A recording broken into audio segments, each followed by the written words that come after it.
जय जगन्नाथ। माँ दुर्गाई नमः। नवरात्र 9 दिन देवी माँ दिने दिने अलग अलग रूप को पूजा करा जाए। यही पूजारे अखंड दीप प्रज्वलन परंपरा रही। शास्त्र रे दीप प्रज्वलन विशेष महत्व अच्छी। यही 9 दिन दीप प्रज्वलन करने द्वारा जीवन रो सुख दुख दारिद्रता दूर होता है। गृह रे सुख समृद्धिर आगमन होता है। यही 9 दिनात्मक पूजा क्यों क्यों स्थान रे दीप जालिबा दरकार से संपर्क रे आसंतु जानिबा। मुख्य द्वार शास्त्रर उल्लेख मुख्य द्वार रे दीप जालिबा द्वारा शुभ अटे। यह द्वारा देवी और देवतागण प्रवेश करिथांती और परिवार मध्य सुख शांति मिलता है। द्वितीय होची पूजा घर।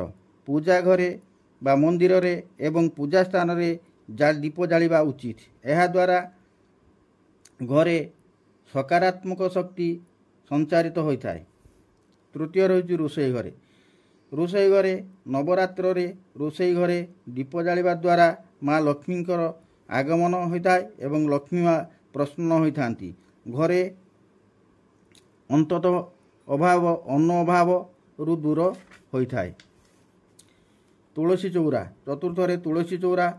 हिंदू धर्मर तुलसी माँ वृंदावती को अत्यंत पवित्र बोली मना जाता है। यही 9 दिन जाकर संध्यारे दीप जालिले दीप जालिबा द्वारा गृह मध्य को अशुभ शक्ति प्रवेश करि पारंती नाही और शुभ शक्तिर आगमन होता है। शत्रुता भयभीतता क्रूरता हिंसात्मक मनोभाव दूरे थाए।